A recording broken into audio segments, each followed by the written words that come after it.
What's going on, everybody?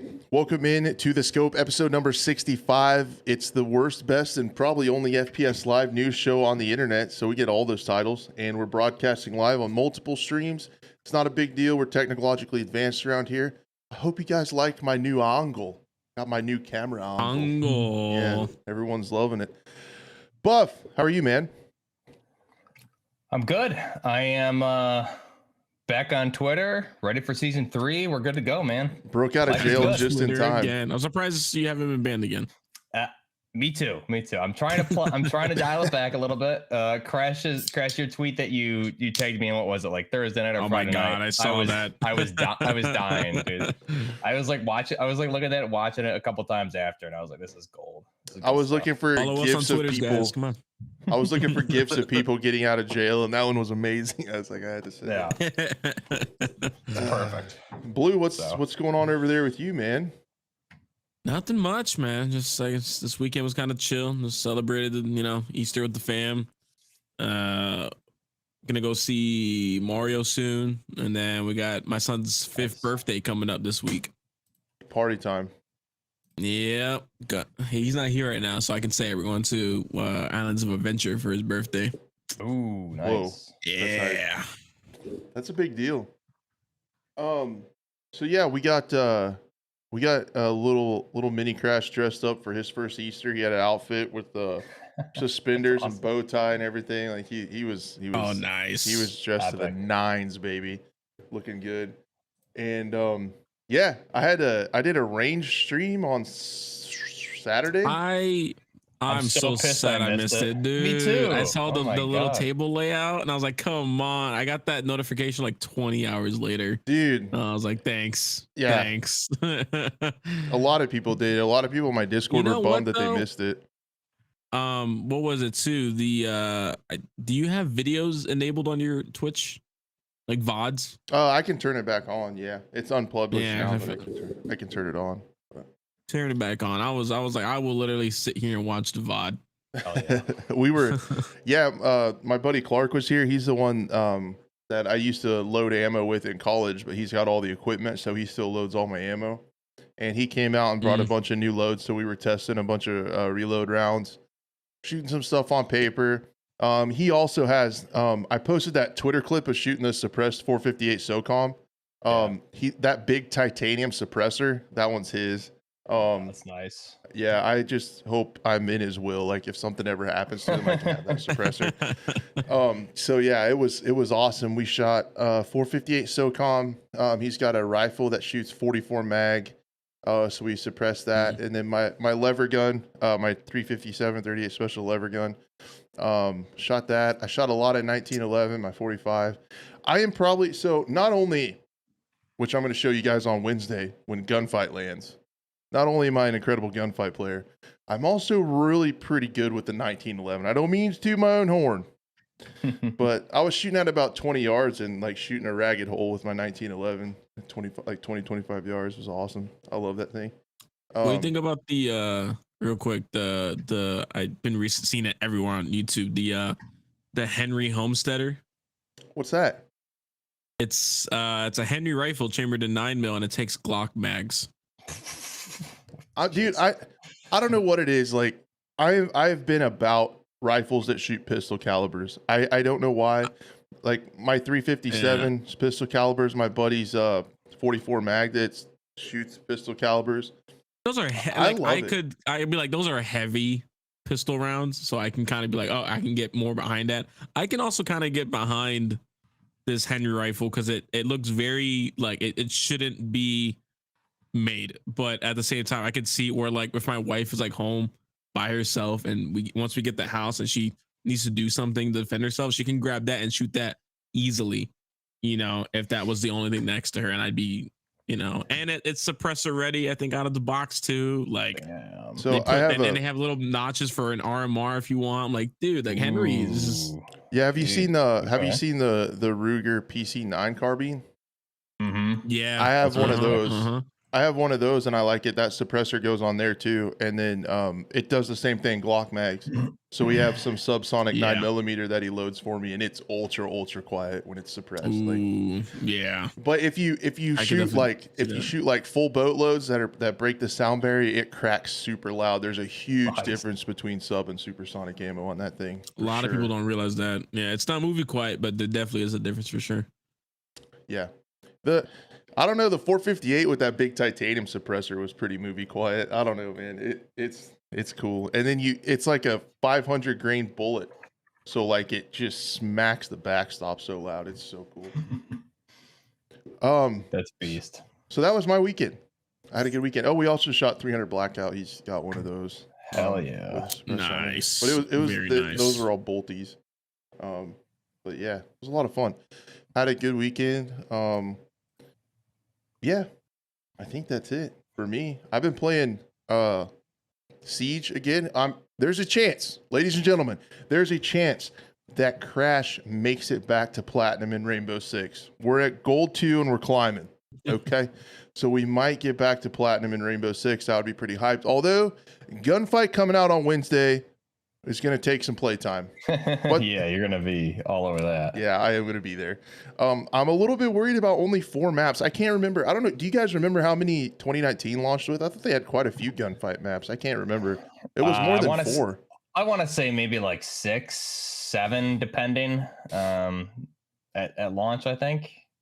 But they were also hyping that up, pre-alpha. Right, that was the pre-alpha that we got on PlayStation before anyone else got it. It was Gunfight with, I think, like a 3-map rotation out the gate. So that was their baby. Yeah, there's a cat in front of me. I see. Cat. All right, time out. Cat on the set. Cut. Yeah. And then I've been playing a little bit of 2042. We'll talk about that a little bit later. And Search and Destroy. The last 2 nights of Search and Destroy have been abysmal with cheaters, man. Like, holy dude. It's been kind of rough. I actually loaded up Tarkov again just to give it another go, especially with all the news coming out. I was like, let me start getting maybe refreshed for Arena, and I ran into out of the 4 raids I did, 3 of them had hackers. Jeez. Like just abysmal, just in your face hacking, like floating around, just.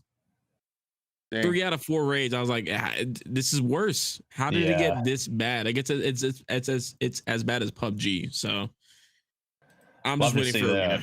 We'll talk about that later, though, for sure. We'll get into that 100%. I took some notes. So when we get to that segment, I'll be looking down at my phone a lot because I was kind of watching that while I was working. Don't tell my boss. And I was jotting down some stuff to talk that Nikita was talking about on that Tarkov TV podcast. So we'll go over all the changes in there. A little bit of a teaser. He did say they were going to do something very drastic for cheaters. That's going to make it way more difficult for them. So, I mean, we're always here for that. Hopefully it's not just lip service. He in that podcast or stream or whatever you want to call it, he said so many things that people wanted to hear. And it almost was like he was saying all the right stuff. So it was like borderline pandering because it was like, man, I hope so. So if they can follow through with all that stuff, if Battlestate can, Tarkov could be looking a lot better in a couple years. It sounds like they're going to go a little bit lighter on content and a little bit more on like fixing stuff, which is 100% necessary. The way things are right now. But yeah, that's always, and I think it's always going to be a unique experience. So I'm hoping they can get that game playable for everybody without the cheaters and stuff. Other than that, have you guys been playing anything? I feel like I know what Buff's been playing. Yeah, you already know. I'm not 100% sure. You don't even need to ask me anymore. It's just like assume I've been grinding DMZ like an animal. We'll just assume from now on that you're DMZ. Yeah. That update, you got to be amped, right? I'm pretty excited when we get into it. There's definitely a few things I'm like a little semi-concerned about, but we're really not going to know until we get hands-on. So we'll see. But I mean, I love the overhaul. I mean, there's a lot of stuff there, which is good. So they're prioritizing that mode, which I really, really like. So. How about you, Blue? What are you playing these days? Lately, busy getting a job. Just got a email today. What game is that? Is that on Steam? It's I don't recommend that game. But I just got an email today actually from the program director for the gaming business and esports degree program. And they're like, hey, we liked what you saw. I got you're highly recommended. When can you come in and talk? So tomorrow morning I'll be talking with the director of that course. It's like a brand new course that they're building out too. So it's kind of cool that I'll be like nice leading charge a little bit. So that's awesome. Really just real stuff. And I did play Sons of the Forest a bit a while ago. With Durag, I was kind of like helping him out, learned the game for a little bit. Some cool updates there, but other than that, you know, I played some World War 3 this morning with some friends because it's always better in the morning, it seems like.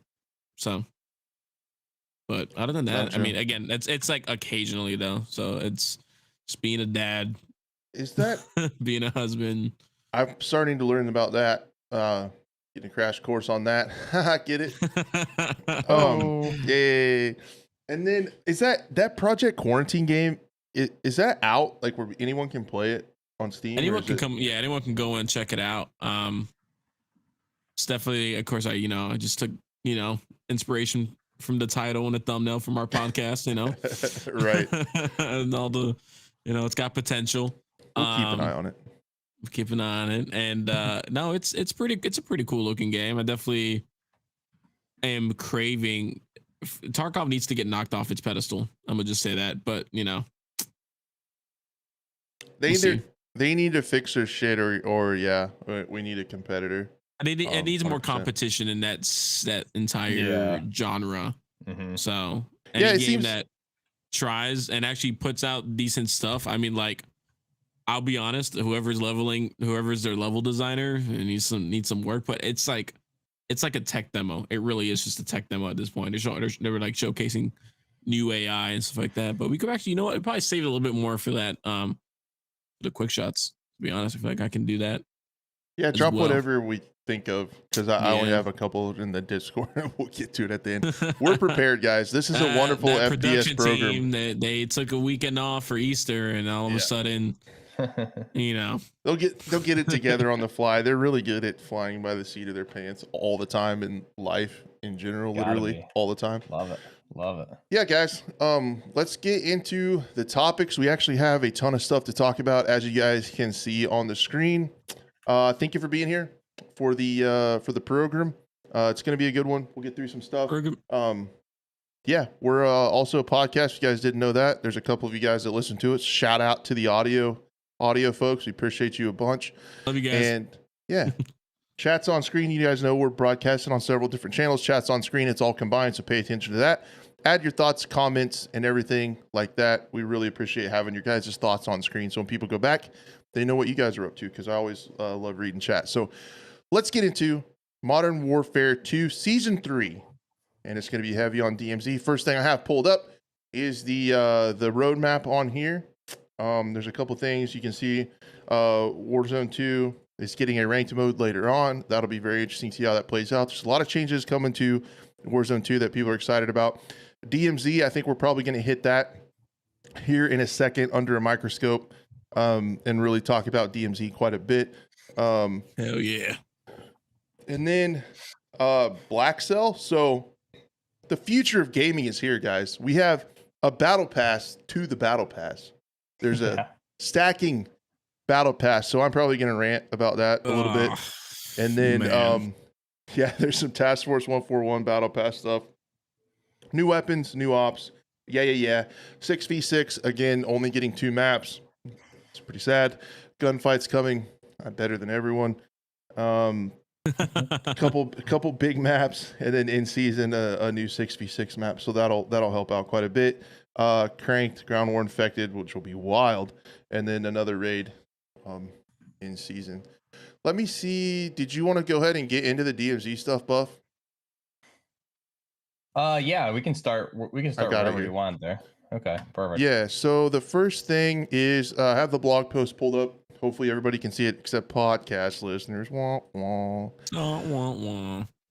Yeah, so let's just go through some of the things that they're adding. The first thing is a barter system. Yeah, what's your understanding of this, Buff? It sounds like there's recipes that you can give to your operator, including components a component list in order to build new equipment that can be more useful to your current situation. Good or bad? Thoughts? Yeah, I think it's really good. I think it's going to make for more unique and interesting gameplay situations. So I think the more stuff like this they add, which they're doing a lot this season, the better. I honestly kind of thought this was going to be here from the rip because we had that crafting in the campaign. Right. Yeah. And I just remember crafting stuff in campaign because campaign came out a week earlier. I was like, oh, dude, this is 100% going to be you take it to be kind of similar to that, right? Like you'll bring stuff to the barter and kind of craft. Right. Exactly. Yep. Yeah. And you can sell some things to the trader or barter system, whatever. So as far as like everything you can do with that, not really sure yet. So again, I'm excited to kind of jump in and explore and just play with it, but it's definitely going to be useful. It looks like the info we have here on that is bartering recipes will be available for most of the new plate carriers and backpacks, kill streaks, self revives, and keys. Whoa, you can craft or barter for keys. That's really cool. Yeah. That'll be helpful for those keys that you need and you can't find. Maybe you'll be able to find this stuff to barter for one. That's really cool. And then this is the other thing that I thought we kind of have, workbenches. For a nominal cash fee, the workbench allows operators to add attachments they have unlocked for any weapon platform onto a piece of contraband or insured weapon. Doesn't sound like you'll be able to add attachments to ones you pick up off of the AI.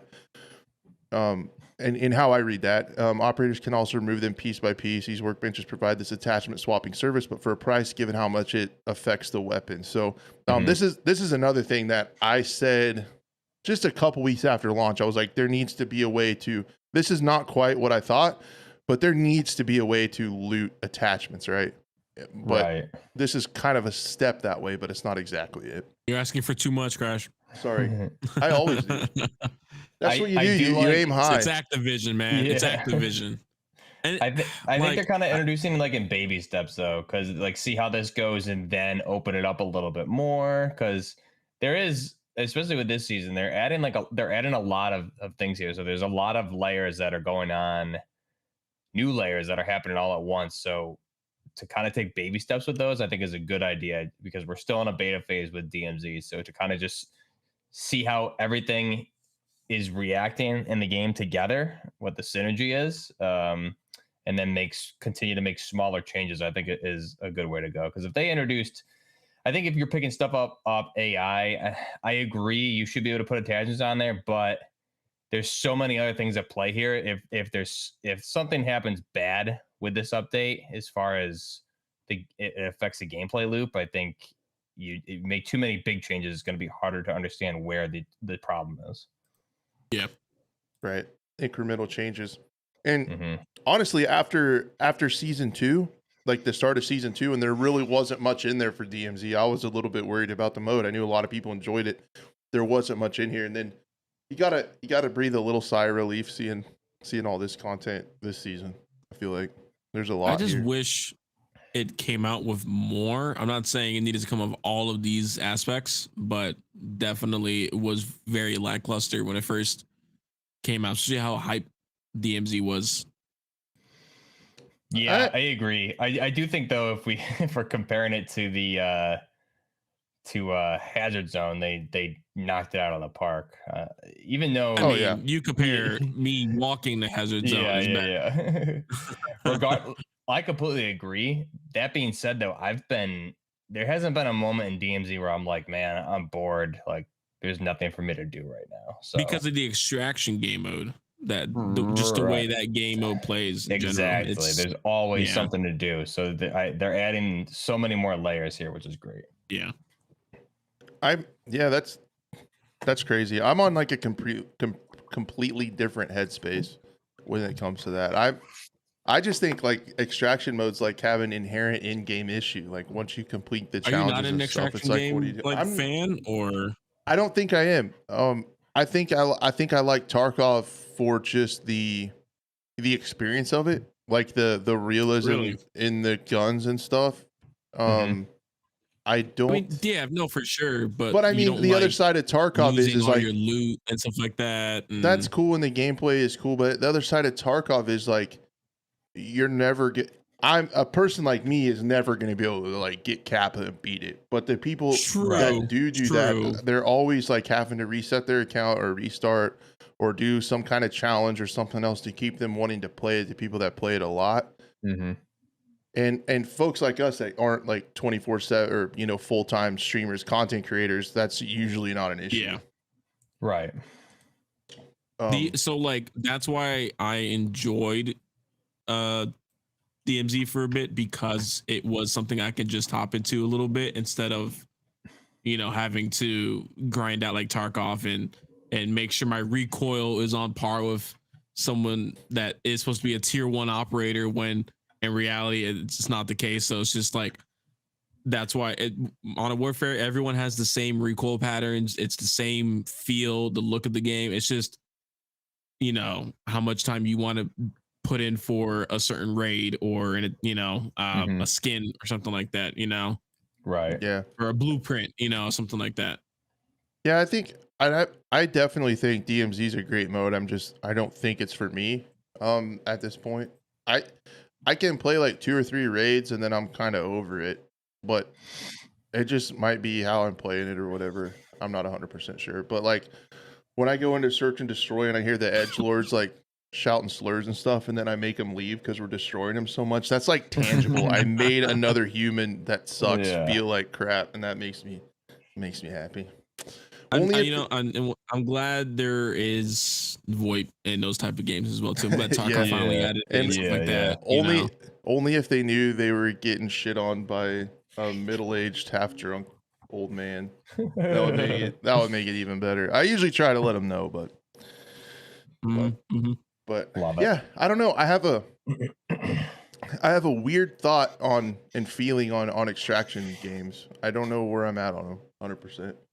Because I could see there being an issue with end game. Like eventually you'll run out of stuff to do. But I mean that's not always any games like that, right?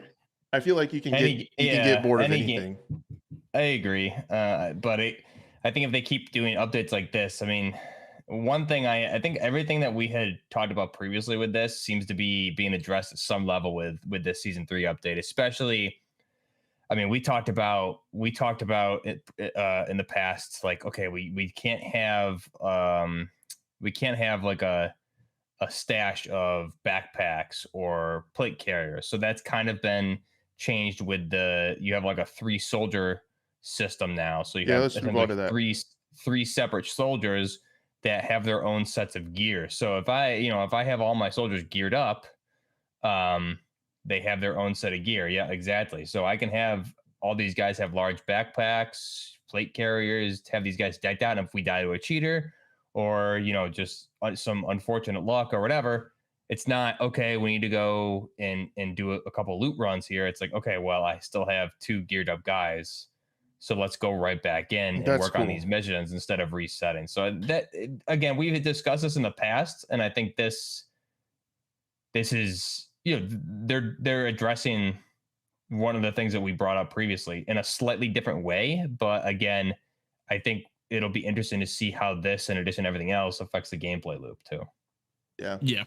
And that makes sense. Like that just clicked for me. I was reading through this earlier and I was like, why do you need different operators? Like I was thinking it was just like skins that you can use and stuff, but essentially you can look at it like it's almost this little stash. You can have them, they can keep their stuff and use them. And you know who does that already? God, Tacti just made a video about it today. Hunt Showdown.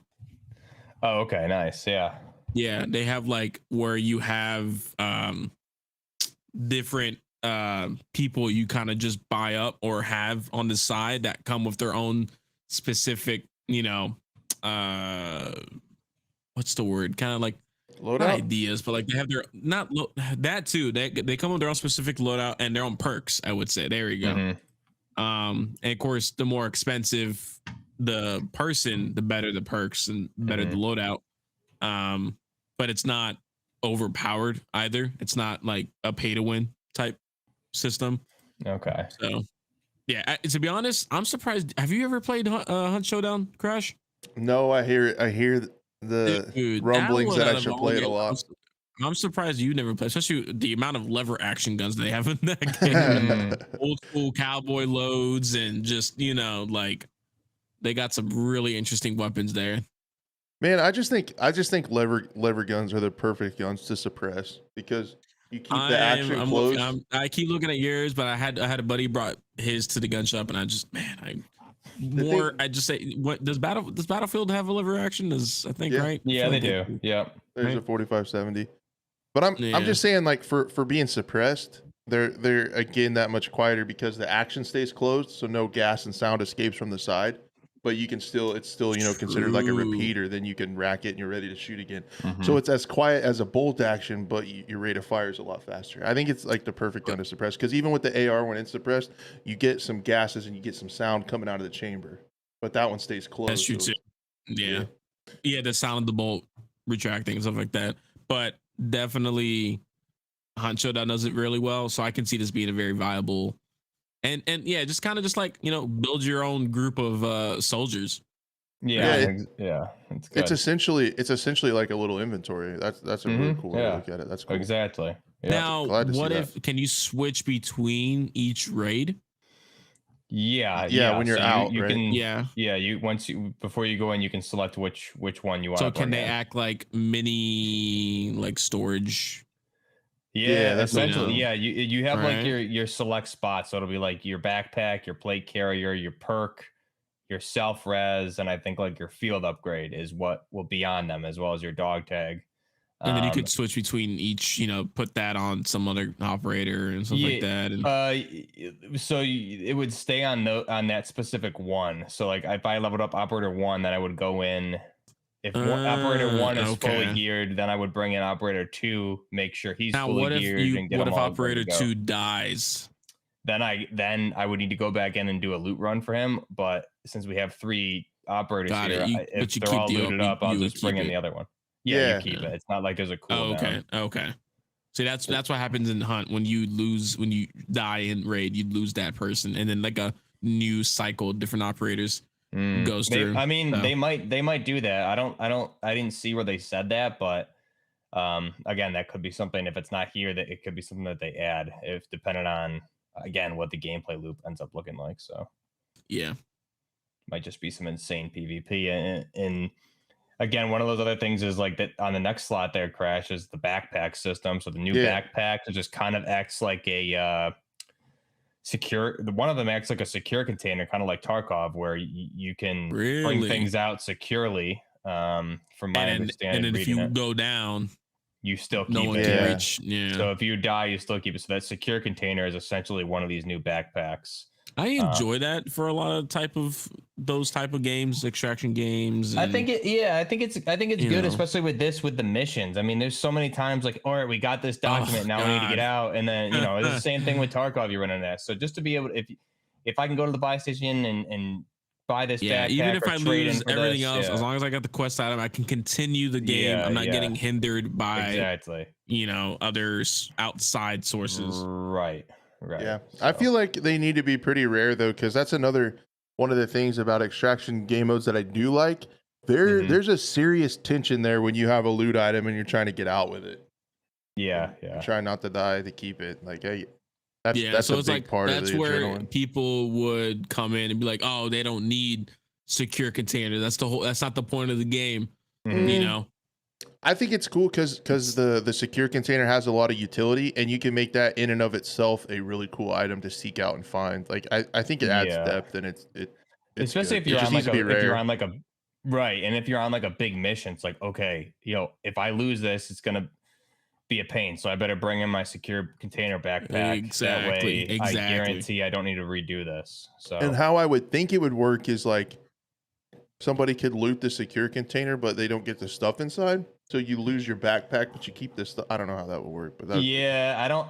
Unless they change the system, you can't steal people's another backpacks, game called Stallcraft, which is like a really indie game. You have like your own personal stash that has like binded items to you, and when you go down and you die, those binded items, the person who grabs that backpack can't open it up, but they can sell the backpack as a whole, but for like way cheaper than what would be originally in there. So like they only, instead of getting, you know, something that's worth 2,000 rubles in the backpack, now they sell the backpack for like 200 rubles. That's it. Like but I don't know that they can't introduce that into DMZ, but it's just I think if you die for secure container, you keep it. Yeah. And then you walk out with that. Yeah, they didn't really say specifically how it will work if you die, other than like you'll keep the stuff that's in the secured slots for it. So I like the new vest though. I think those are kind of there's like 4 different ones here. The only one that's concerning to me is the ghost one, but again, going back and thinking about it, not really. I'm assuming the ghost one is that white and red one, so like it's easy as hell to see. No, that's the medic one. Medic one, right? Because it's got the cross on it. Okay. The ghost is probably what, the black one, I assume, most likely. Or the stealth one. Yeah, so tempered, revive, comms, and stealth. The comms is, I mean, I'm just okay. It sounds cool, but I like the way they look too. I mean, in the ghost one, originally I was concerned about it. I was talking with Justin about it, and then I thought about it a little bit more. It's like, you know, when you're in gunfights in DMZ, you're never really it's rare that you're really relying on UAVs anyways. And if you're engaging a team, you're typically going to assume it's 3 until the bodies disappear, and then you'll know, okay, that's a team wipe. So I mean, you just really can't rely as heavily as you would on UAV towers or UAVs, but it's really not, I don't think it's going to have as big as of like a negative impact as I initially thought it would, because rarely in firefights, maybe 20% of the time, UAV. You'll have a tower activated, maybe you'll have UAVs, but it really, it shouldn't impact the gameplay loop that much, I don't think. Man, these vests are actually pretty cool. I hadn't had time to go through that. They add a lot. So you have the tempered one, which again is only 2 plates to fill. So just really quickly, the 3-plate medic vest gives you faster revives on squad mates as well as faster self revives. So it essentially, if you're weighing that, it puts you kind of into the medic role of your squad. I think that's really coul. Yep. Then you have a 3-plate revives on your teammates. Yeah, that's really cool. Then you have a 3-plate comms vest. It has a lot of benefits. It looks like increases the duration of all UAVs, kill streaks, UAV towers, and enemy radios dropped by AI. It makes them function as advanced UAVs. They also show, so you guys know what that is. It's like if you were calling it in yourself. That's kind of cool. And then the other one that's perk with this vest, it gives you an audio cue when an enemy operator is close to you, like an auditory version of the high alert perks. If you guys know, the high alert perk will flash yellow on your screen, whichever side the direction someone sees you. It sounds like this will be an audio cue for that out of the vest. That's pretty crazy. And then the stealth, I mean, I think the comms vest is the best sounding one, in my opinion, right now. It's got a lot to it. Like a solo person. The stealth one's going to be stout too, because if it keeps you off, the stealth plate carrier comes with built-in ghost perk, keeping you off enemy radars. So that's going to be pretty damn strong. I'm glad it's not like silent, ninja footsteps either. As long as it's not that, I really don't. That would have been too much. Yeah. It's like, as long as it's not that, I really don't care. I mean, we always in firefights, we always have good comms and we know what we're doing at this point. So I mean, if you're not on a UAV, I'm always going to assume, because think about it, like you can have up to teams of 7 if you're joining up. So to assume there's just 3 or whatever, we always assume there's more players until the bodies. Yep, where there's one, there's always more. Yeah, until the bodies are gone and we know they've left the game and we know it's a team wipe. Then we're always like still on alert. So I don't think it's going to be a big deal. Maybe it'll be more helpful to like solo players or low skill players, but I don't think it'll impact the greatest DMZ player in the game like me. So I kind of like this system, because that was one of the very, very few shining things with Hazard Zone, was you could like equip the specialist to have your own role within the squad, right? So we would need a Falcon, we would need to take an Angel to drop, ammo and stuff. Like this kind of sets up a role. This kind of sets up a role. So the guy with the comms vest, you let them pick up the streaks and run the UAVs and stuff. You have the medic. The stealth carrier could be like your entry, like into a building or something, like kind of the tip of the spear. So I don't know. That's pretty cool. Set up kind of roles on the team with the vest. I like that a lot. What's next? The skeleton key? Whoa. The skeleton key can unlock nearly any door in DMZ. The only exception is getting the building 21 access key. Yeah. So that should be really cool for quests where the keys are hard to find. If you get the skeleton key, depending on how rare it is, that'll be really cool. So that'll definitely be helpful for. So like, for a what, lot the of rarer rooms. the skeleton key, the more buildings you'll be able to open up, or Yeah, I mean, it'll go for like anything except for you still need a access card for building 21, but it'll open any door, is what it's pretty much what it's saying. So yeah, so it says these keys can be created through a special barter system recipe. So that's what we talked about earlier. Because every item can matter in DMZ, so you'll have to barter, and which is good because now I'm not going to be just picking up random things and having just to sell them, or right, exactly. That was another one of my complaints about DMZ was all these cool sounding items are essentially cash because the only thing you can do with them is sell them. But now you can barter them for stuff like a skeleton key. So this update is adding a lot of depth to the gameplay. This is just a start. I feel like you said earlier, like slowly putting this out, testing it, see the community feedback, and then I would assume it would go well. What comes after this? Right, exactly. And then so you can save it for those incredibly tough to find keys. So instead of having to find that key, you just got to find the barter items and trade for the skeleton key. And then you better hope you got a secure backpack to get that skeleton key out. Right. That'd be pretty scary. Yeah, I want to just keep it in your secure So container. I mean, with all these different items and stuff, and where items matter, it's gonna start giving you a little bit of that apprehension, that adrenaline, that paranoia. Like if you have a good item and you're trying to survive. Yeah, exactly. If you got a spool of wire and you kill someone that has the other part you need, it feels a lot more like, yes, I won, more than just like, oh, here's a weapon that I'm not going to be able to pick. I don't want to pick up. Yeah, and I felt like a little bit in DMZ, it was almost too far of a shift from Tarkov to where when I died in DMZ, I didn't care like at all.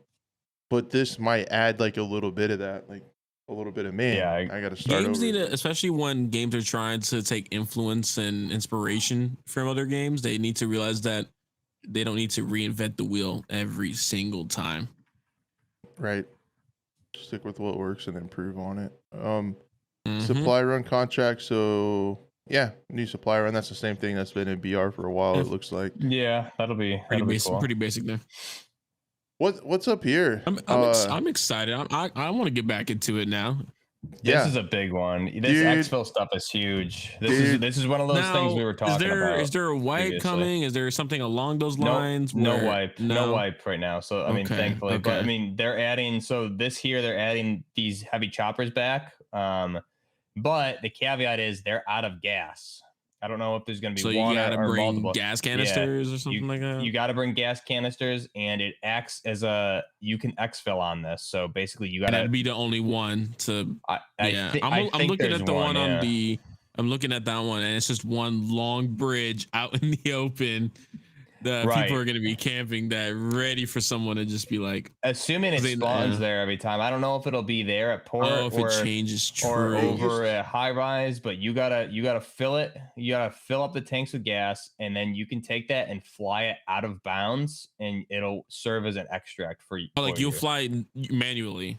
Yeah, Oh, so you can. That's pretty cool. I can, if we're tight and we need to get out of here or something, bring a bunch of gas, fill that thing up, get in it, and we can fly it out of bounds. And once you hit the out of bounds marker, it'll start. Dude, I gotta get back to DMZ for sure. That's the only. So okay, so for someone who hasn't played Call of Duty in a while, would getting back and just maining DMZ, would that be an issue, or would No, you'll be fine. That's if anyone hasn't played in a while, like I DMZ is what I recommend. I mean, it's pretty easy, and they're adding a lot of things here. Like, because exfilling was always kind of if we got into, there was a couple of occasions we got into really big firefights, and we were just like bunkered down for so long and couldn't get out. And by the time that last final extract comes, we're just rushing there. And there's a couple of times we weren't able to make it, or if teams are already camping there just waiting for you to come in. So this chopper adds another way out.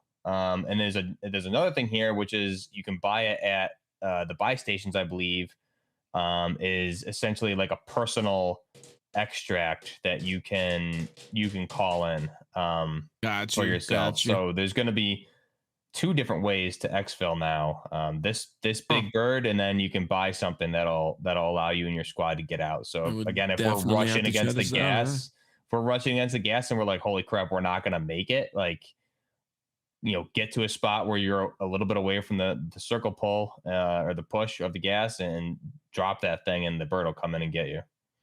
That's really cool. That's big. It's really big. I do worry a little bit about the balance of this thing. I don't know if you guys remember, but we won several BR games flying around in the heavy chopper. Yeah, I remember that was a thing. That's why they took it out. It was so strong. So it had low gas, so we would get in it and fly around to the gas stations and fuel it. Yeah. And I think that's incentive to bring some freaking javelins then, I mean, if that thing's going to be there and it's going to be a problem, like, someone in your squad bring a javelin, Yeah. It shouldn't be that big of a deal especially if you had I was so strong in BR, man. If you have 3 of your slots, like I have all 3 of my weapon slots, like for me to for all 3 of us to have a slot and just bring on a javelin, if it's even our insured or a contraband, I think, if it does turn into a problem. Wednesday. Yep. Ooh, dang it. Coming out busy. Guess I'm playing Thursday. All right. And then Striken says we need boats for exfil, which I think that's probably the next thing that's going to come. Honestly, that'd be pretty cool. Yeah. Yeah. I don't know if there's much else. I think that's the main stuff in DMZ. But yeah, I think it's the main stuff for DMZ. And that's a lot of cool changes. Yeah. Did you want to? How much more time do you want to dedicate to the roadmap for the season changes? You want to just run through the weapons and some things quick, or? Yeah. Yeah, we need to talk about the weapons with you here for sure. Intervention. Yeah, you can pull up the roadmap. I mean, they're adding gunfight. There's night maps are returning, which is big. So MVG mode, thank God, that's a big one. I'm pumped for that. I know you want to talk about the black cell thing, so I'll just kind of breeze through. We have the maps. I don't have much to say. Okay, Alejandro and Valeria coming, and then for the main thing I think everyone's pumped about, at least myself, is the weapons. So the Tritech M200 intervention making a return. That'll be really cool. And nice. Since last week when we talked about this, they revealed the second one. That's that General Dynamics True Velocity NGSW bid for the NGSW AR platform, the RM277 or the Amicus. So that they just added to Battlefield, right? They just added it to Battlefield, but I mean, I was watching the Battlefield gameplay, and it doesn't really function like this thing would in real life. Dude, in Battlefield, it's an absolute. Is that a Tech 9? Yeah, it's a Tech 9. But I mean, the Tech 9 fits. The Tech 9 for me fits because this theme is more of like the Sicario. Fits the So I think Tech 9. I know, right? Of all things, but I think that's fine. I'm most excited here for the RM277. This thing. 6.8 by 51 millimeter. I still prefer this one over. Oh, was that was this one lost to the Spear. Yeah, this lost to the Spear for that NGSW bid, next generation squad weapon.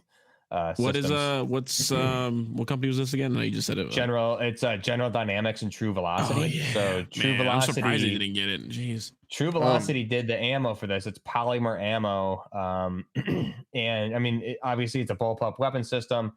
But they did a lot with design. We're not British. Yeah, there's a lot of things to this, but I mean, honestly, if you're looking at like revolutionizing the firearm industry, this bid did it. I mean, you're getting the same barrel length in such a shorter platform. Yeah, so it's a 19 or a 20-inch barrel, and it's shorter than the M4, which is huge. So you still get even effective range with a bigger caliber, more grain. Right. The velocity is insane, and the power behind it. The NGSW program was literally designed to defeat body armor, which is future body armor is just comparable to ours. In that round, the velocity of that outperforms anything that the 5.56 can do. And because they're using polymer ammo with this bid, the ammo is so much lighter, and the velocity is greater than a 7.62. So this is a crazy design. And True Velocity, who did the ammo, I mean, instead of like reinventing the wheel, they went out and basically were like, okay, this ammo can do all of this. So let's go to let's get our hands on an M24 platform. Let's go over to Knights and Knights Armor Company and work with them. And what they and with the M240 Bravo, all they did was bring in new barrels to switch with these weapons that were accepting of the 6.8 by 51 millimeter round, and it lightened the load of the weapon and improved the accuracy and range over it. So I mean, like the M240, when you do the barrel swap for this true velocity polymer ammo, the 6.8 by 51 millimeter, you're able to carry more ammo because it's lighter. That's you're getting a big round.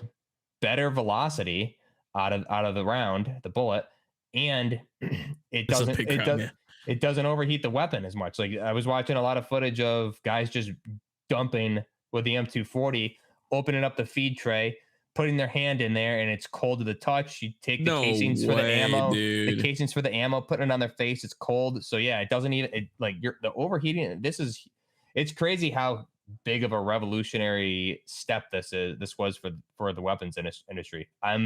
True Velocity, I think, is going to continue to push forward with that ammo.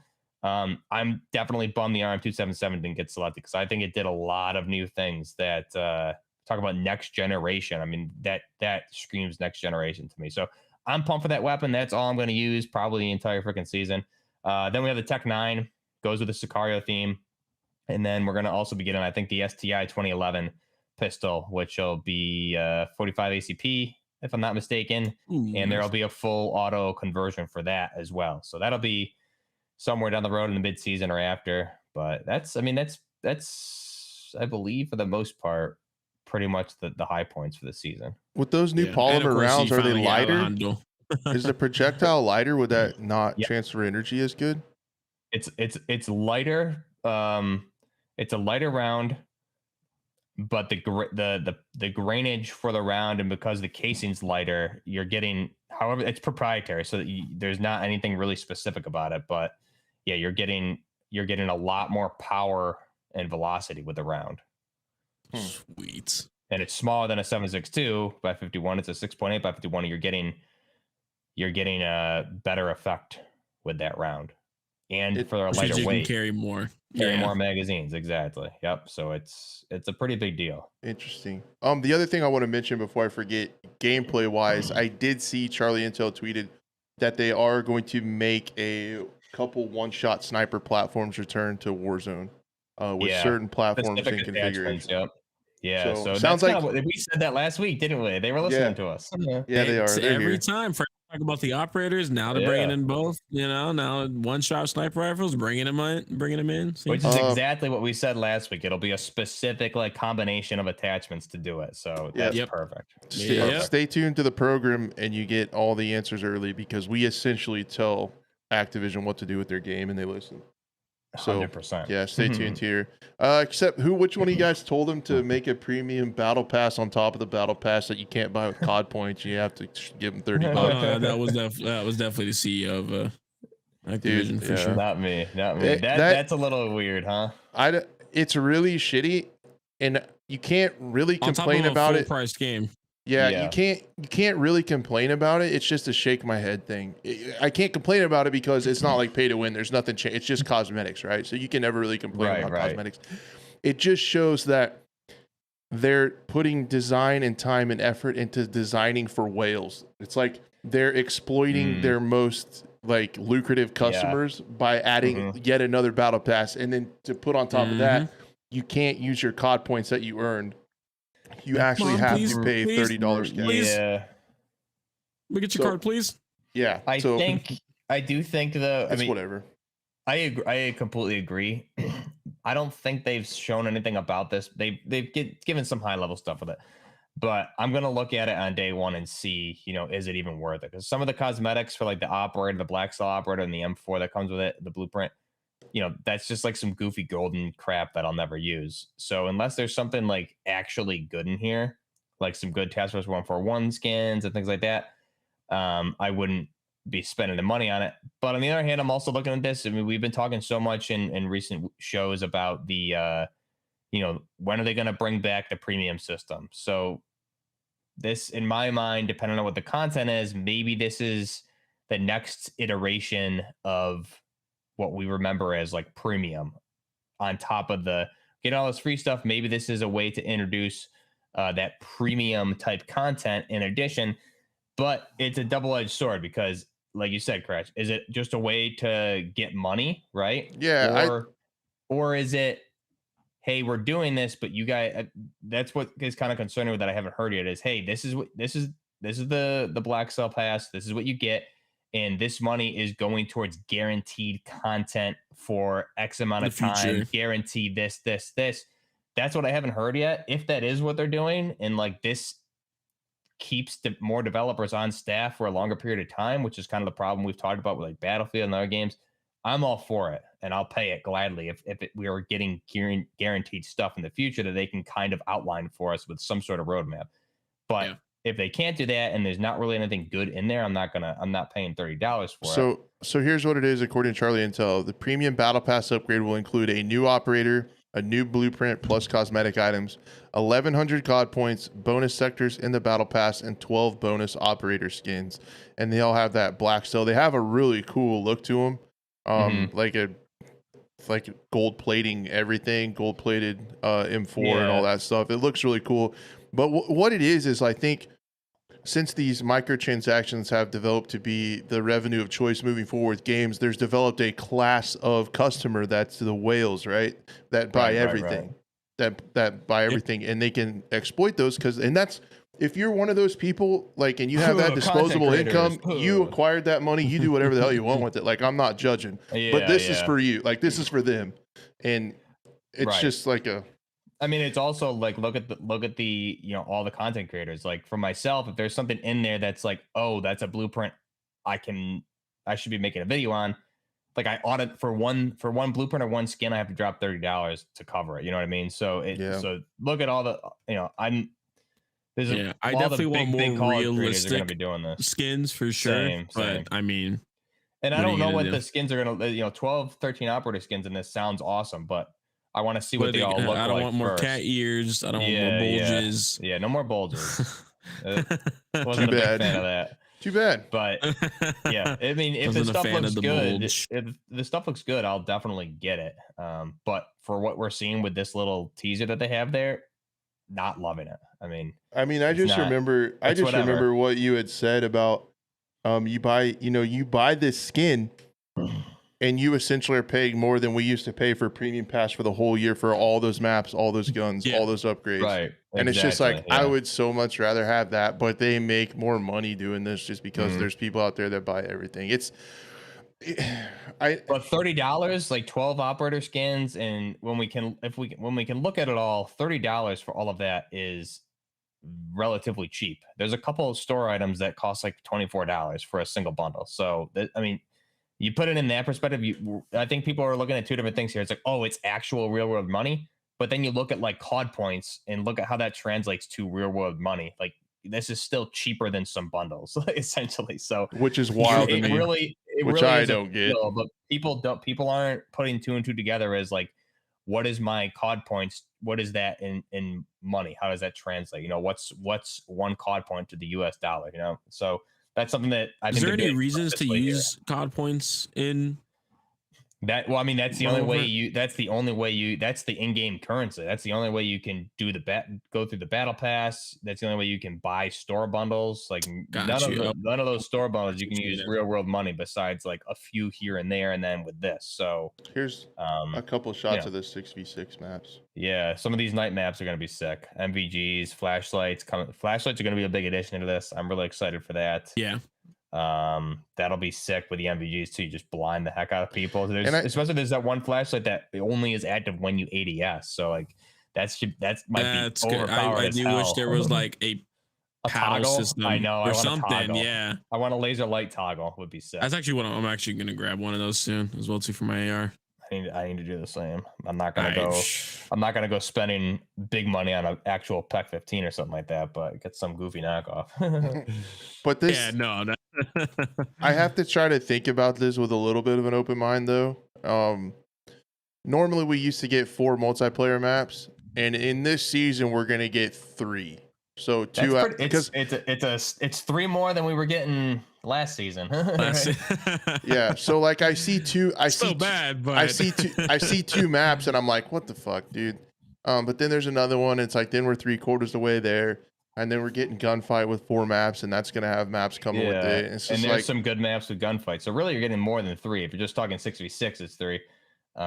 You know, if we're looking at only 6v6. They're getting better. They're getting better. It's better. They're doing better. They're doing better than Battlefield. You know, it's better. They're I'm getting doing better than Battlefield. But they're still not where they should have been. You know, from the start. So, but, yeah. So these night maps are looking pretty cool. Now, the other thing that I kind of wanted to touch on really quick is season 2, right? Seemed really weird as far as the Japanese theme. Season 3 is the first one that like continues. That feels more like it's part of the game. Exactly, dude. And they said the rumor was that this was supposed to be season 2 right here. And that's what I heard as well too. And I think you mentioned resurgence and all that. Yeah. What's your angle on this? What's your angle? Where are you hearing this from? Is this rumors? What's going on? Rumors and innuendo. Yeah, the Twitterverse. Trust me, bro. Twitterverse. Some of those insiders, but regardless, I mean, this is the first season that actually continues the story of the campaign, right? I mean, we actually have featured operators that are from the game. Go figure. We're getting Task Force 141 coming in. Soap is coming mid-season. So this is so sorry, somebody we joke about it, but somebody's got to be listening to the show, because everything we've talked about for months is now coming in all in this season. Well, because we're not the only ones talking about it or complaining about it, especially dude, scroll through the comments on the Twitter. Exactly. Activision post, you know, we're just like an echo chamber at this point. But right, I mean, we didn't even get into the Warzone 2 changes, which we don't need to. I think Warzone 2. Warzone none of sucks. us are even. Yeah, none of us are playing it. Sucks. None of us are playing it, but for those people that have been disappointed, I think they're making a lot of good changes. They sound good to me. And it's probably going to get me back into playing a little bit of Rebirth from time to time with a group of friends that enjoys that if I bring them back to it. The main thing being the one-shot sniper. I don't know why. I just really like that. That's always been like a thing in CODs. And it sounds like they're doing what we said, where they're going to make it on a specific platform that you have to set up a specific way. And I'm guessing it's going to handle like dog shit, and the bullet's probably going to be pretty slow, and it's going to be pretty hard to hit people, which I'm fine with. Like, make it like a skill cannon, right? It should be, there should be a skill gap, not Modern Warfare 2019 car. The Car 98 on Resurgence Island was insane, dude. It was so strong. Those damn Germans, man, just I don't know why we ever made any other guns. Should have just taken all the World War II stuff the Germans had and just can laser people from miles away, no problem. Yeah, dude. Yeah. Well, that was that before or after the laser guns that came in World War II? That was before. That was before the laser. Okay. Right. And then after the holographic sights. Got it. Yeah. Okay. Got it. I guess my grandpapa used. He told me about it on his knee at Christmas time. Yeah. I guess we've been talking. There's a lot of stuff with COD, man. I'm realizing it's a big update. Yeah. The last thing I think we should talk about is this is kind of interesting. Just a little something else. Trophy Hunt event kicks off with season 3. Essentially, what this is certain players, depending on what mode you're playing, is when it happens. There's an in-game token that players drop, and you pick it up, and then you can use those tokens to unlock cosmetic items in the event tab. So if you're playing multiplayer DMZ, operators are going to drop these trophy tokens. Set and search and destroy. Each round you kill a unique operator, you get one of them. But then you kind of have to extract with them or win the game in Warzone, and you get these trophy tokens, and you can unlock the cosmetics on that pass. That's pretty cool. So multiplayer, you got to win the round or the game, and then Battle Royale, you got to win the entire I guess, what would you call a round? I guess a round in Battle Royale, is that what you would call it? A game, yeah, I guess. So how you get them is in multiplayer, every unique enemy that you kill drops one trophy, and you have to pick it up in order for it to be banked. It's kind of like kill confirmed. It looks like you drop it. So as long as you pick it up, you're fine. You don't have to like pick it up and then win. Yeah. It sounds way harder to get it in Warzone 2. It sounds way harder. Both enemies and operators and AI combatants drop trophies. Trophies are lost upon death, so win the match or bank them at a buy station. So in Royale, Resurgence, Plunder, you can bank them at a buy station. So you go there, buy stuff, you can keep those, and then you can use them when you get out, win or lose. And then it says in DMZ, both enemy ops and AI combatants drop trophies. Trophies are lost upon death. Successfully exfil or bank them at a buy station. So if you exfil with them in DMZ, you're good. Or if you go to a buy station, you can bank them and then use it when you get out to the menu. So Sweet. That's a neat deal. This is a huge season, man. I mean, if this doesn't, if it's anyone's just, I'm just curious how it's gonna, especially for someone who is gonna kind of reintroduce themselves into Modern Warfare. I'm curious how the entire, especially coming from a bunch of indie games, and I've heard nothing but complaints about how the game plays. Certain things are still meta. Like that's true, but dude, you don't run into any of that crap in DMZ. The worst you ever get is some cheaters here and there. Like DMZ, everyone. That's the thing is, I'm so glad there's DMZ because me playing Battle Royale and Modern and the old Warzone was extremely stressful especially those last 2 games that came out, those iterations of Warzone. This time around with DMZ, I'm watching everyone complain about Warzone, and I'm just over here having the time of my life every time I play. None of that meta crap. Cheaters here and there, it can get a little frustrating, but just the amount of stress that is removed because I'm not playing Warzone is great. So definitely just play DMZ and call it a day. Not a lot of stress. I need stress. You can tell by my Twitter, obviously, that I'm never stressed. Yeah, you're super chill, man. Sounds like you're just over there having time of your life. Just vibing. Yeah. Yeah. There you are. It's just my New Yorkness comes out. That's all. The New Yorkness. I'm shooting here. Yeah, I'm streaming over here. Come on, I'm walking here. What are you doing? I'm making coffee. I gotta walk the dog, and you're just over here cheating and killing me, man. Goddamn camper. Right in the corner. Lord Almighty. Good stuff. Yeah. Well, great I update. think I'm pumped. I'm pumped. I love it. Man, I think that's that. Yeah. That's a lot of we stuff. got it, man. All right, end of the show. Thanks, guys. All right. Yeah, thanks for coming. We don't have time to talk about anything else.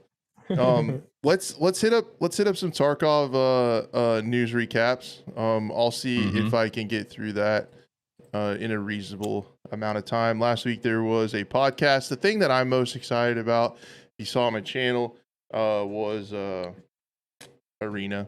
I'm pretty excited to see how Arena plays. I'm excited for Arena for sure. Yeah, Contract Wars remastered.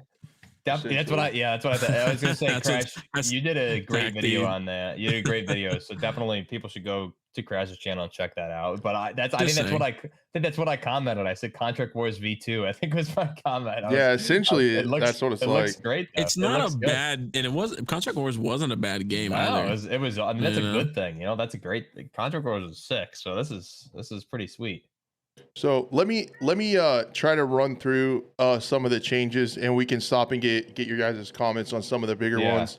One of the things that was going to be really cool was dynamic boxes. So they did a little teaser. Loot boxes are going to be in different places, like all over the map. So essentially there would be boxes and you kind of knew where they were and you can make a loot run. Now, like, you could be going through the woods and randomly come upon a box. So that'll be kind of neat to move stuff around, change things up. I think one of the biggest problems with Tarkov is like the predictability, where people know routes that people take. Like the really good players know where people spawn, and they know that somebody should be crossing here in just a little bit. You know who's that person? Yeah, it's usually me. So then they did, he said over 25,000 bans alone in March. I don't know if that's a good or bad thing. One thing, it's good because he got rid of them. The other side is like there were 25,000 people they caught that were cheating. I was going to say. He said they're working with BlueTheRobot and they're planning something big to make life miserable for cheaters. Impossible, much harder to code cheaters. That's what I hope, man. I'm like, anybrain.gg, call my friends up over there. They don't know who I am, but I think they're amazing. Call them up and get that going. The other thing that was really, really big, they're going to be over the summer, I do believe, updating to Unity 2021. So it's an engine upgrade essentially, and it's going to allow them to do a lot for optimization. If you guys are familiar with Tarkov, it definitely needs that.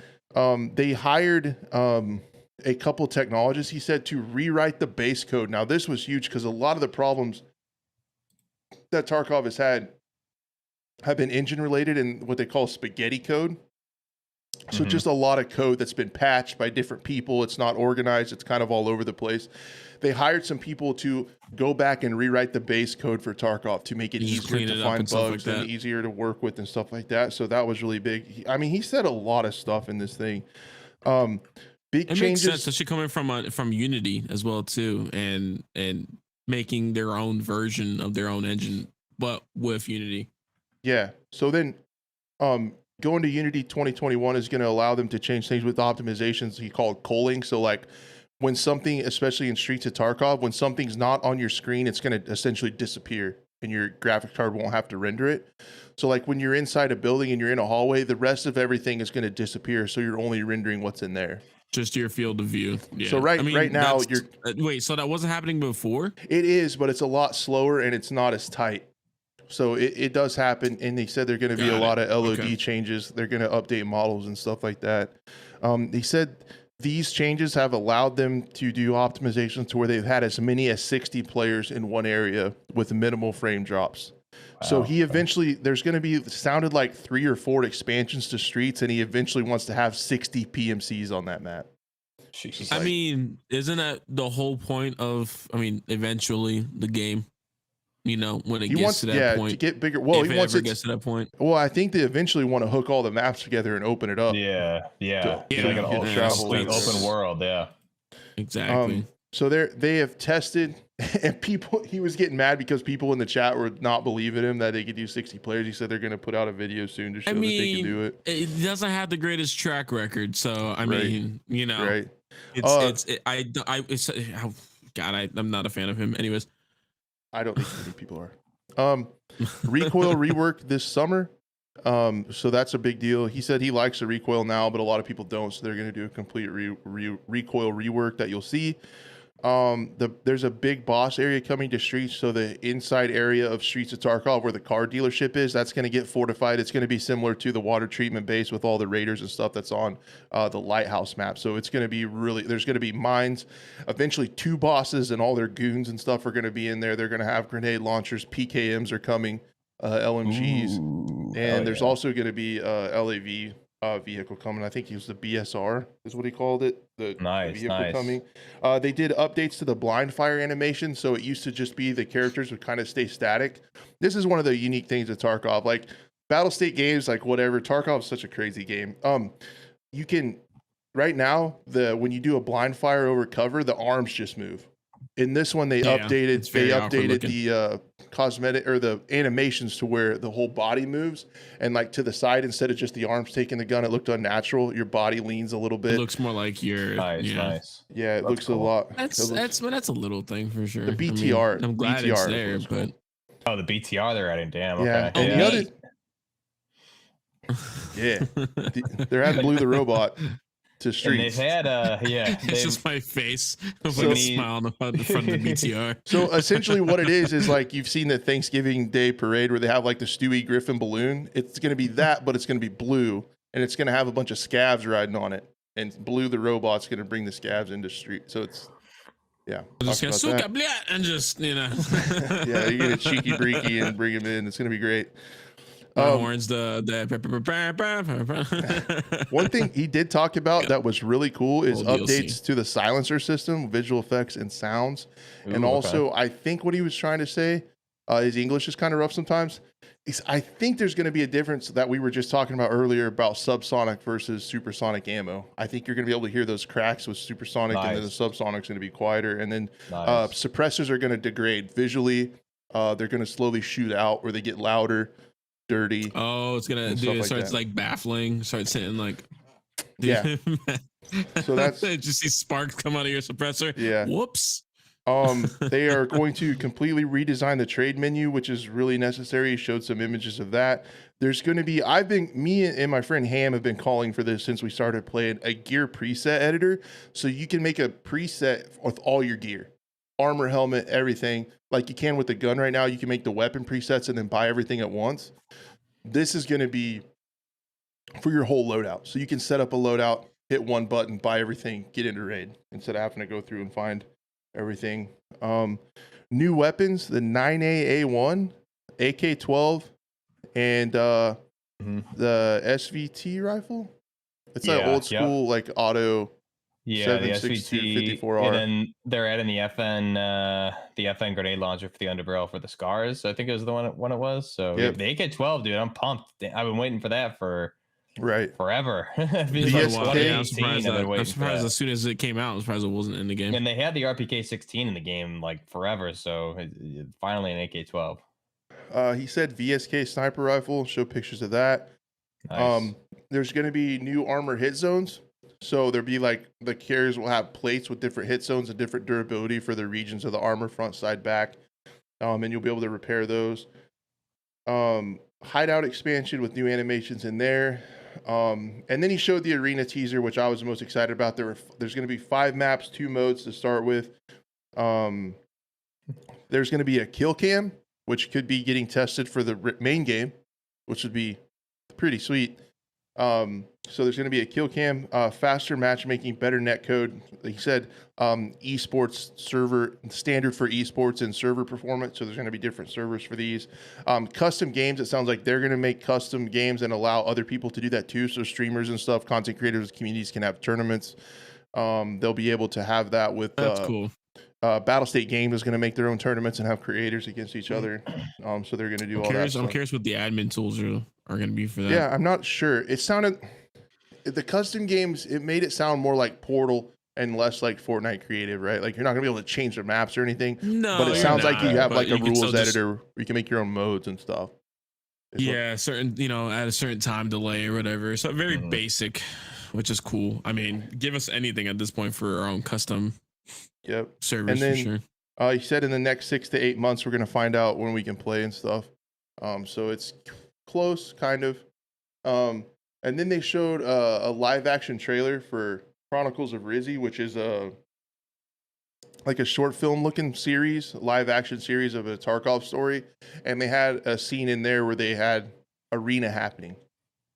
And what they did was the PMCs in the arena fighting each other, I call it void, but they were talking to each other and decided not to shoot each other.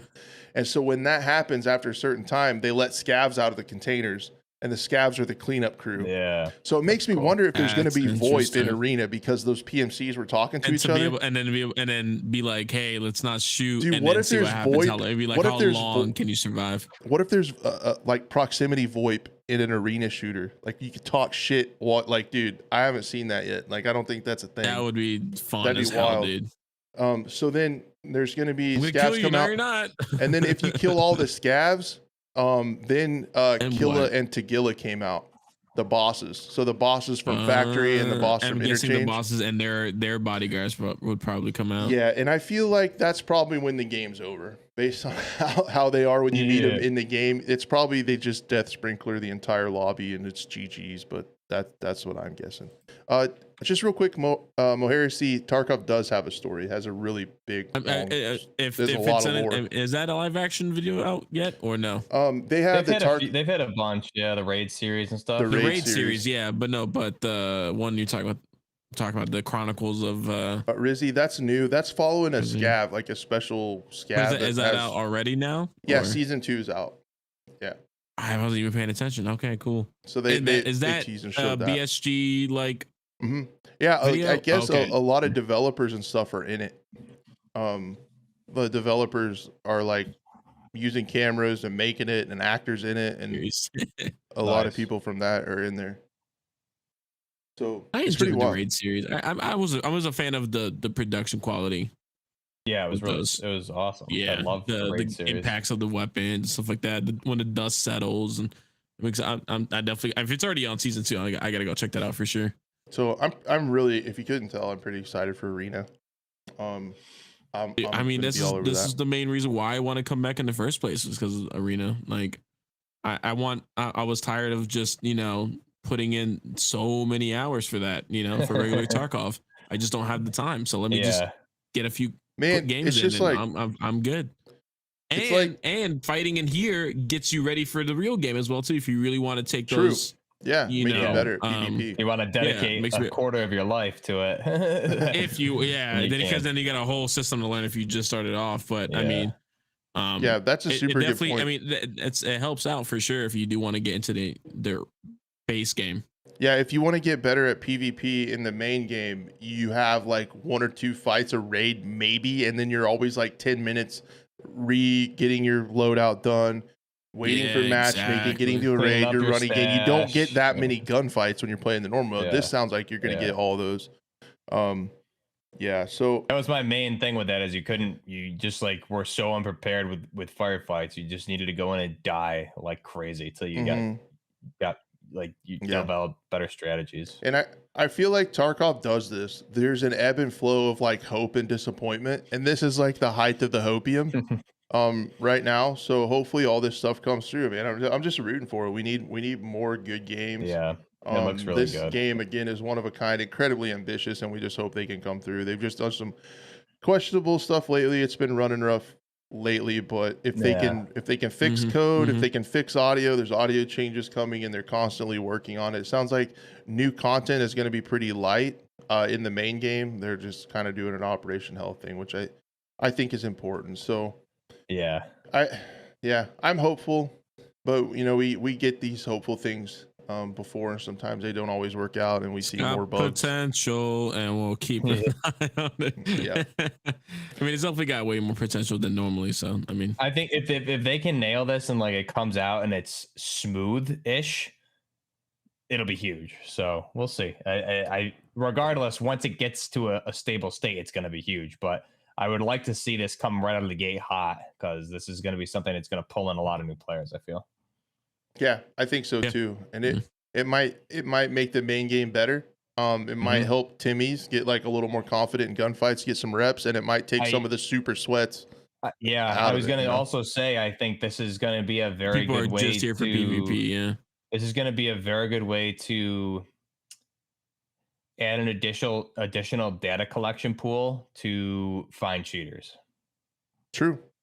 Yeah. Be a lot more gunfights to process. A lot more gunfights. Yeah, it's gonna be. Was it the replay kill cam? Yeah, replay kill cam was talked about. Yeah, so there's a lot here. I think same thing we talked about. Which makes me question. They already have custom server options, kill cams, replay function. Like, why isn't that in the normal base game now? I think it's comes down to like server it's on a load. Smaller I think server load.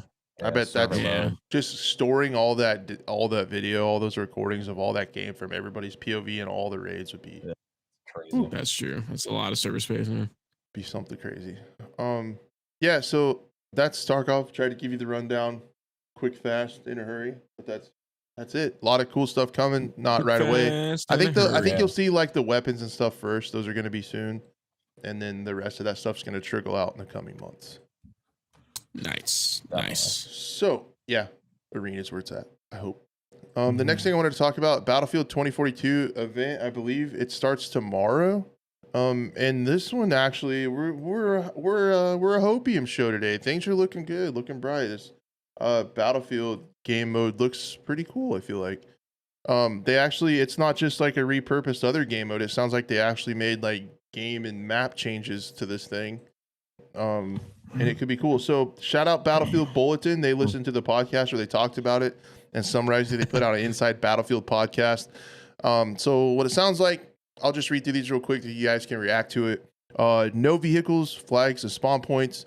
New cover and objects. So they did add cover and change the maps a little bit. Really cool to see that. Round time based score cap. The Lance 70s life. It has 70 seconds of lifetime once planted. So you basically have to plant the Lance within the objective area, it sounds like, to bleed score. There's an overtime only if Lance is still scoring. Average match duration is around 15 minutes. No specialist restrictions, which could get sus. People could all spam one specialist together. There could be some metas formed there. I feel like it would kind of be cool to have like a specialist draft like in Rainbow or Caliber or like those other kind of games. But it's 8v8, so there's not enough specialists to go around probably. Insertion flow between rounds is 30 seconds, so it sounds like it's pretty quick. Then a couple more details. You can't take the Lance out by using explosives. 7 minutes for each round. The Lance scores every 3.5 seconds. So you basically plant that in the objective area and then have to hold it, keep it alive for them to, and have them not disarm it. smaller map layouts. Spawn beacon and smoke are going to be crucial. So yeah, it sounds like when you die, you go back to probably the starting spawn. So having a spawn beacon to make those pushes would be really, really strong. For DICE, shutdown is an attempt to lean into the competitive aspect. So this is another case where DICE is trying to do a competitive mode. They've done that several times with old Battlefield, like Battlefield 1 Incursions. Battlefield 5 had a 5v5 mode. And this is another shot at it. So maybe if it's good, they'll leave it. I don't know. What do you guys think of the sound of that mode? I mean, I'm ready for any content Battlefield drops at this point. I mean, right. I need content in general. Yeah, I agree. I mean, it's not something I'm going to play, to be honest. It's to be honest, I like it's cool, but I'm not gonna sink my teeth in as much as I probably will Call of Duty. I feel like, this is coming from like Battlefield 2 player, you know, love Battlefield to death, but I don't know. It again, flashy trailer, looks cool. Not sure about the whole specialist thing. We'll just have to wait and see with that. Man, the trailer team at DICE is strong. They always know, man. Always know how to make cool trailers. They make really cool trailers for about everything. No, it's up my alley. As someone who's been into the recent Battlefields a lot, up until the most recent one. I like that competitive aspect of Battlefield. I think that's a cool way for some of the Battlefield mechanics to shine. In some of those infantry only close quarters combat modes. So it's gonna be cool to see. Some of the cosmetics are really cool, I feel like. And I think they fit too, because it's future, right? This is in the future, so there's kind of some weird cosmetics is something you could reason with. Right. Yeah, I don't know, man. I'm a little bit looking forward to it. I'm gonna try it out, see how it goes. The one thing I can see happening is if it's good, I'm gonna be really sad when they get rid of it. That'll be. And you know they're gonna do that, right? Like everyone. Yeah, it's over on the 25th. Took it away. And then the developers are probably like, everyone's liking this. Player numbers are up. There's a lot of people playing, and the play time is longer. And EA will be like, "Yep, nope, sorry, get rid of it. Get rid of it." Sorry. Yeah, no, that's pretty much it with that. I do have to say, I put it in our little group chat. Is it quick shot time? No, one more thing for Battlefield. It deals with Battlefield. So I don't know if anyone knows Jordy11, huge Battlefield YouTuber, creator, streamer. He was the community manager for esport Battlefield for like since literally like Battlefield 3 days. And he recently passed away due to some medical conditions. So there is a link that if people want to go, and later there will be like a GoFundMe for his hospital care team that he said that he wanted to give money to. And there is, and I'll put it in, I guess, kind of just throw in the chat. Yeah. I can put it in. Which one is it? Put it in Discord, and I'll put it in Restream chat, and it'll go to everybody. There we go. So there is more like an online memorial. So if you want to go say nice things about him, and I mean the kid was 25, so definitely 25. Oh my god. Yeah, it was a big hit for the Battlefield community for sure too. So terrible. You know, it goes to show that no matter what happens with gaming and how gaming is nowadays, at least we all stick together, which is nice. So, you know, just wanted to put that out there and say your thoughts and prayers and stuff like that. I wasn't really familiar with him. I knew who he was and had seen a few of his videos and kind of knew, his role in the competitive scene. I did see that on Twitter, and Enders was talking about it. Dude, what a bummer, man. Yeah, I didn't know about him until he was like, he's popped in the World War III scene for a little bit, and then we got both mentioned on Big Fry's video of like talking crap about World War III, funny enough. So and then he, like, I got to talk to him a little bit. He joined our like little group that we have a bunch of other content creators in and stuff like that. So, I didn't really get to talk to him a lot, but definitely, it hurts when it's someone that's like, oh wow, you didn't realize it, Yeah, that's awesome. Someone that close. not to get like too into it, but I mean, was it made public specifically like what kind of medical condition? If anything, it was just a hospital. But at least he, his family was by his side. Yeah, very, that's nice. So yeah, well, it's but a lot of cool memorials, a lot of people talking about video games, and he's a Battlefield legend, and I see. I hope DICE puts something, like in the game. That'd be awesome. Commemorate him. I think that'd be kind of cool. I know they've done that before in the past as well too. I mean, we also just lost one of the. It happened in between shows, so I don't think we ever talked about it. We lost one of the Battlefield friends, creators and voice actors there too. I want to say it was like 2 months ago. The sniper is the one, the guy who voiced Sniper. He voiced the sniper character in Battlefield friends. Yeah, I think it was. I didn't even know that. It was sometime in February, unfortunately. So yeah, big hit for the Battlefield community. Yep, Battlefield friends. Yeah, so hopefully it'd be cool to see something memorialize both of them in the game going forward. That would be really cool. Thick 44 would be nice. Yeah, Thick 44. Yeah, the sniper in Battlefield friends passed away too not long ago. So sad.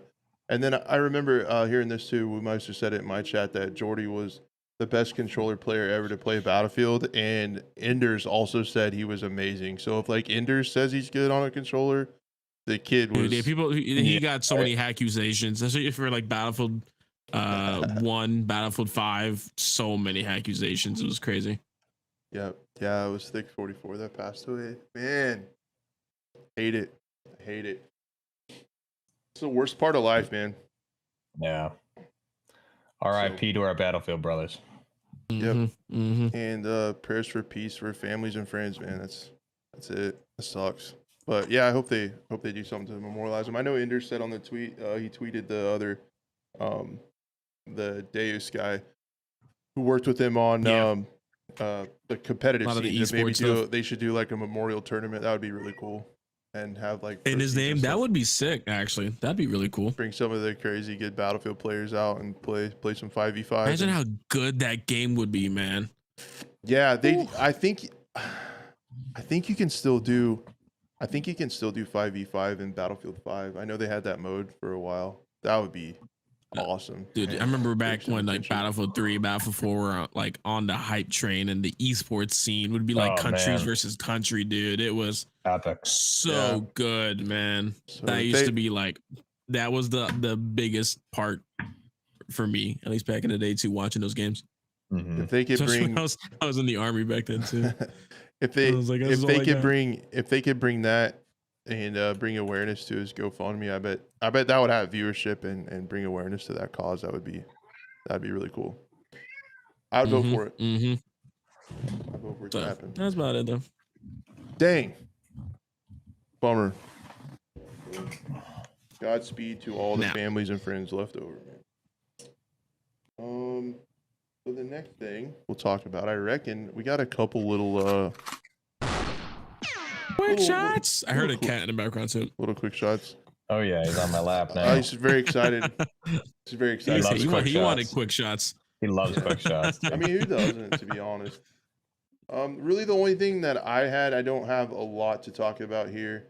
Was gonna let you guys know that the Boundary game, the shooter in space is releasing in early access this week.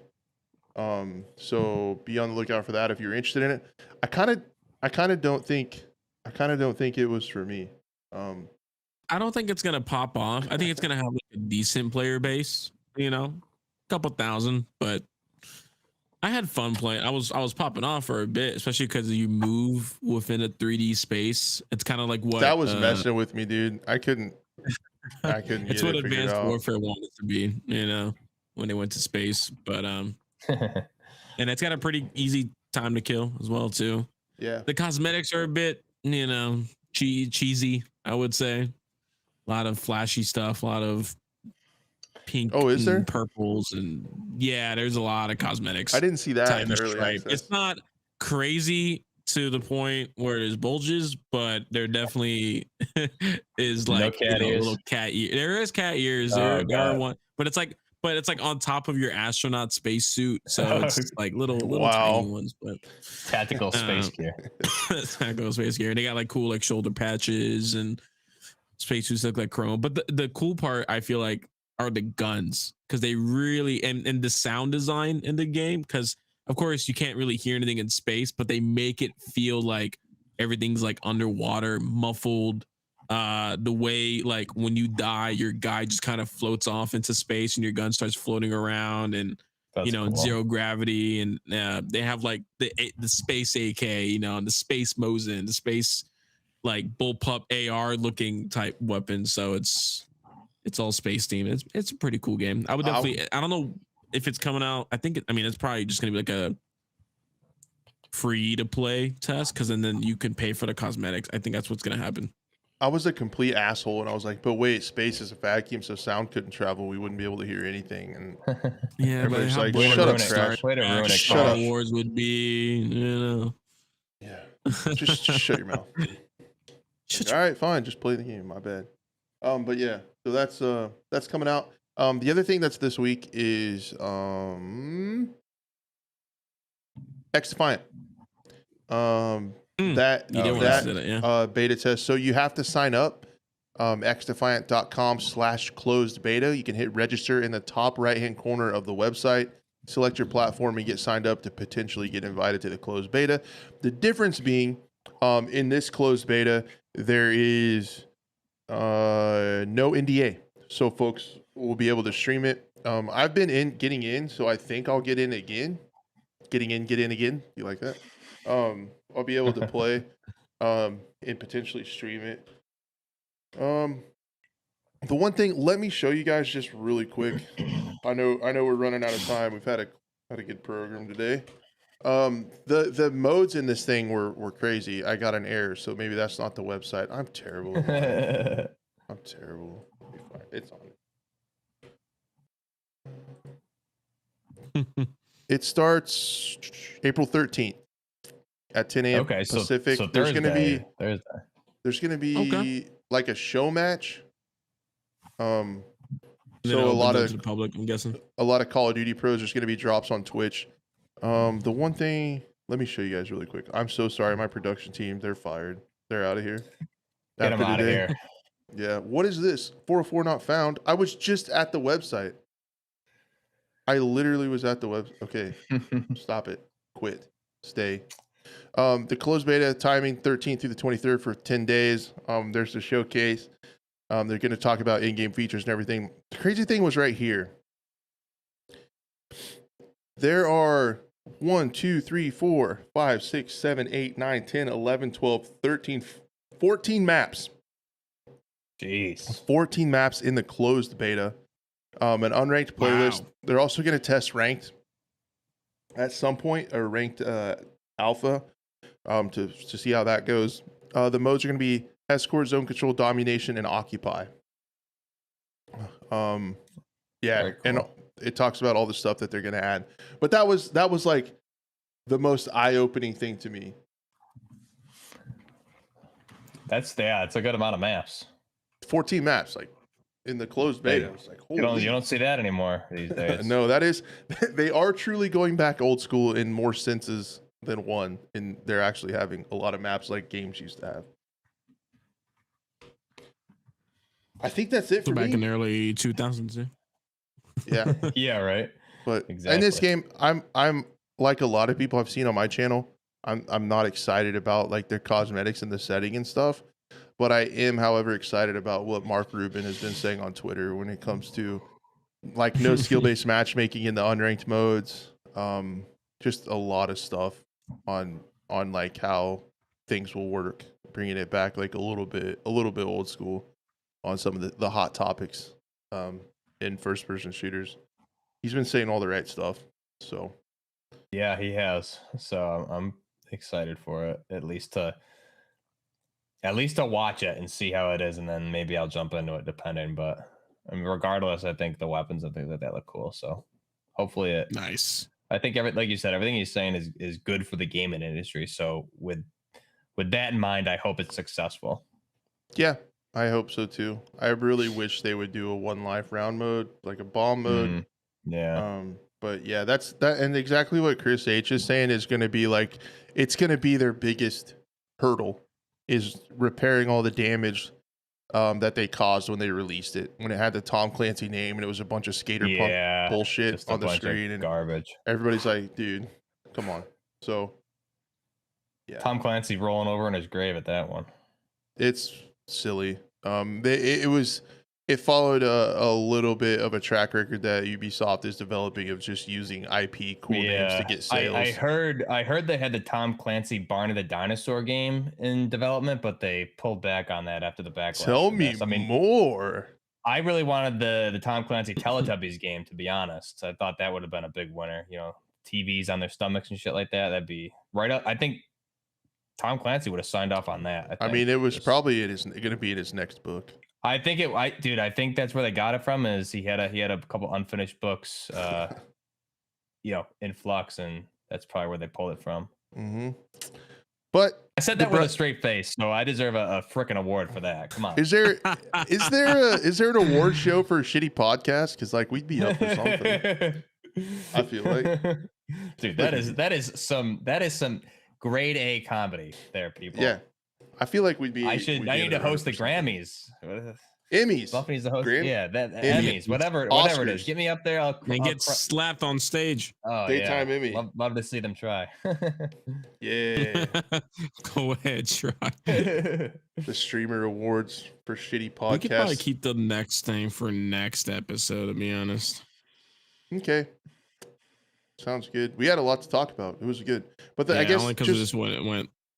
Just real quick on X Defiant, I will leave you with this. It is free, and the dude is trying. So there you go. I want to give it a try. Yeah, that's good. There's no reason not to give it a go. Exactly. I just hope. I've tweeted him a lot. He answers people's tweets, of course, not mine. It's just like, I'm like, dude, give me a fucking bomb mode with no respawn. It's like, look at CS:GO, look at Valorant, look at Siege still hanging around. That mode is incredibly replayable. Please put it in the game. They've got to. They must. They've got to be able to do it eventually. It'd be a miss not to. I think so.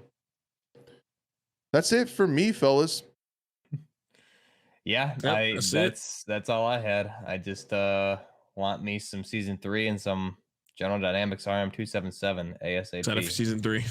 Definitely getting back into that for sure. We'll have some stuff to talk about. Maybe next episode will just be the 3 of us in a DMZ squad running around.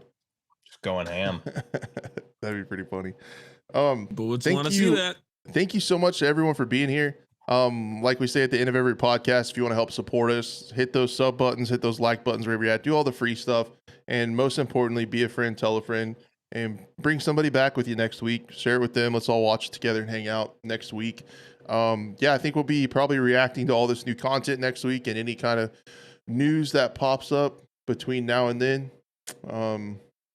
It always pops off like between shows for sure. And they're like, we could have had that content before. Yeah, that happens. I know. The roadmap timing and all that. That's okay. It always happens, but we'll catch it next week. Today. Yeah, it was good stuff though. Yeah, we had a lot to get through. There was a ton of stuff. Yeah, that was a big one. So, all right, guys. Thanks, everyone. Thanks for hanging out. Appreciate it, guys. Thank you. Next week. Take care.